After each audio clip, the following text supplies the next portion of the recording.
ڕێز و سڵاو بۆ ئێوە بینەرانی خۆشەویستی تەلەڤیزیۆنی کۆمەڵە بە یارمەتی هاوڕێیانی هاوکار ماتوینێتەوە خزمەتتان بۆ پێشکەشکردنی گەشتی هەواڵەکانی ئەمڕۆی سێشەمە. سەرەتا سەردێڕی چەند هەواڵ. ئاگرگرتنی دارستانەکانی ناوچەی بەدرەی ئیلام، سەپاندنی حکمی 20 مانگ و 1 ڕۆژ زیندانی تەعزیری بەسەر هاوڵاتیەکی خەڵکی شاری مەهاباد،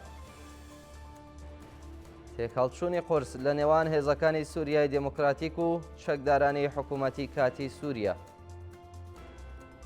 بەردەوامی هەڵمەتی سێشەمەکانی نابۆی ئەدام و گیاندەدەستان و برینداربوونی دەکرێکار لە تاران و جوویبار.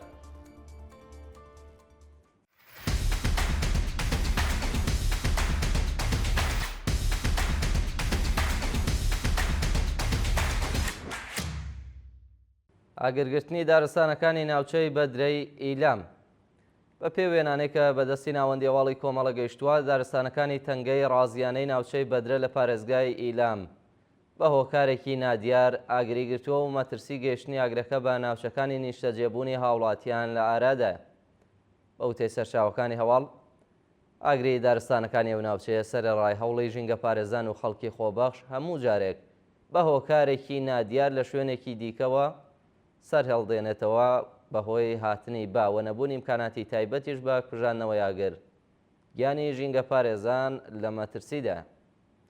شانی باسە کە ڕژیمی کۆماری ئیسلامی تەنانەت تیمێکی فریاگوزاری خێراشی ڕەوانەیە و ناوچەیە نەکردووە و بەهۆی ئاگرەکەوە زیانێکی زۆر بەرسروشتی ناوچەکە کەوتووە. دەست بەسەرکرانی هاوڵاتیەکی بەهایی خەڵکی شاری بۆکان ڕۆژی دووشەمە ڕێکەوتی 14 ڕەزبەر هاوڵاتیەکی بەهایی خەڵکی شاری بۆکان لەلایەن ڕژیمی کۆماری ئیسلامیەوە بە مەبەستی تێپەڕاندنی ماوەی بەندکرانەکەی دەست بەسەر کراوە. ئەم هاوڵاتیە بە ناوی ئاگاه سادەقی ڕێکەوتی 25 جۆزەردانی ساڵی 1403 هەتاوی لەلایەن هێزەکانی ئیدارەی دڵاتیە و شارەوە سەرەتا دەست بەسەر و پاشان لەلایەن دادگای ئینقلابی ڕژیمەوە بە تۆمەتی تەبلیغ دژ بە ڕژیم حکمی 1 ساڵ زیندانی تەعزیری بەسەردا سەپێنرا. سەپاندنی حکمی 20 مانگ و 1 ڕۆژ زیندانی تەعزیری بەسەر هاوڵاتیەکی خەڵکی شاری مەهاباد. یونس تەنهایی هاوڵاتی خەڵکی گوندی هەمزاوای سەربەشاری مەهاباد لەلایەن دادگای ئینقلابی ڕژیمەوە حکمی 20 مانگ و 1 ڕۆژ زیندانی تەعزیری بەسەردا سەپێنراوە. ناوبراو مانگی جۆزەردانی ئەمساڵ لەلایەن هێزەکانی ئیدارەی دڵاتی شاری مەهابادەوە دەست بەسەر و پاشماوەیەک لێپرسینەوە لە ناوەندە ئەمنیەکانی ڕژیم ڕەوانەی بەندیخانەی شاری مەهاباد کراوە.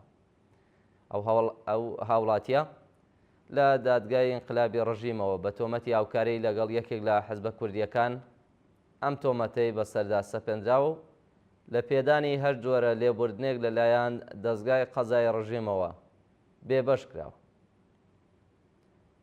مەترسی دیپۆرتکردنەوەی پەنابەرێکی سیاسی کورد لە تورکیا و وێران. بەپێ راپۆرتەکان پەنابەرەی سیاسی خەڵکی شاری مەهاباد لەلایەن پۆلیسی تورکیاوە دەست بەسەر و ڕەوانەی کەمپی دیپۆرتکردنەوە کراوە. ئەو هاوڵاتیە بە ناوی سۆران ئارام ڕێکەوتی 11 ڕەزبەری ئەم ساڵ لەلایەن پۆلیسی تورکیاوە دەست بەسەر کراوە و سەرەڕایبوونی بەڵگەنامەی پەنابەری نەتەوە یەکگرتوەکان و هەروەها پێناسەی وڵاتی تورکیاش بۆ کەمپی دیپۆرتکردنەوەی پەنابەرانی نایاسایی ڕەوانە کراوە.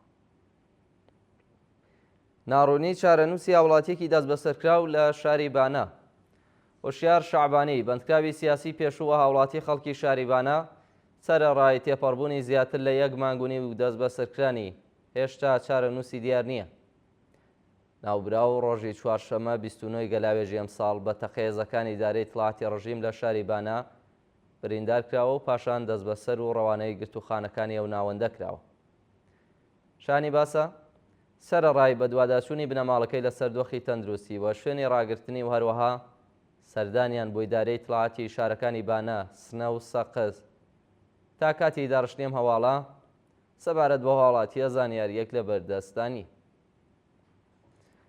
تێکەڵچوونی قورس لە نێوان هێزەکانی سووریای دموکراتیک و چەکدارانی حکوومەتی کاتی سووریا.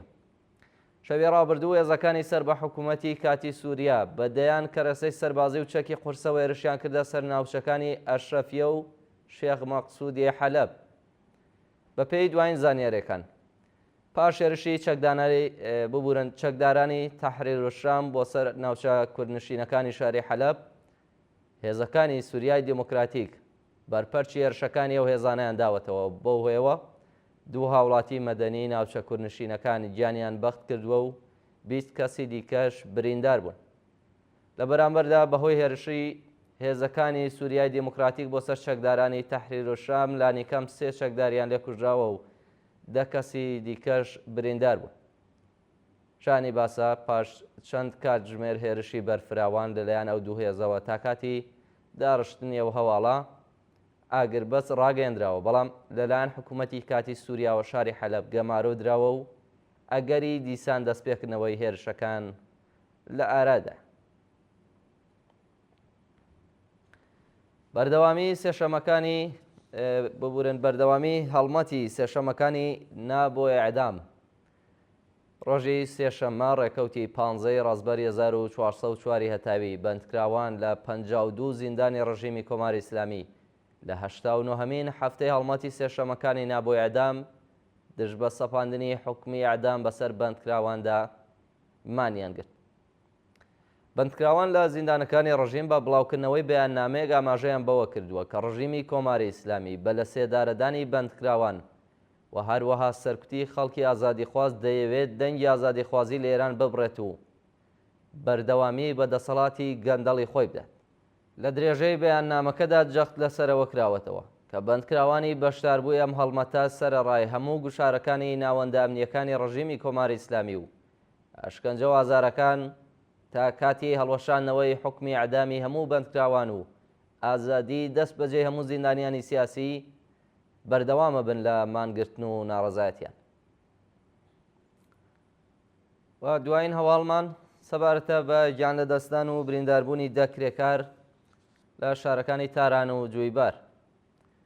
لە ڕۆژانی ڕابردوودا 2 کرێکار لە شارەکانی تاران و جویباری سەر بە پارێزگای مازەندەران بەهۆی بایەخنەدانی ڕژیمی کۆماری ئیسلامی بە ئیمەنی شوێنی کاری کرێکاران گیانیان بەخت کردووە و 8 کەسی دیکەش بریندار بوون. بە پێی راپۆرتەکان بەهۆی پێکدادانی ئۆتۆمبیلێک بە کرێکارانی پرۆژەی ئاسفاڵت لە ڕۆژهەڵاتی شاری تاران 2 کرێکاری ئەو پرۆژەیە گیانیان لەدەستا و 6 کەسی دیکەش بەهۆی سەختی برینەکانیانەوە ڕەوانەی نەخۆشخانە کراون. هەروەها لە شاری جویبار سەر بە پارێزگای مازەندەران 2 کرێکار لە کاتی لەحیمکردنی تەنکەرێکی سوتەمەنی بەهۆی تەقینەوەی ئەو تانکەرە بریندار بوون.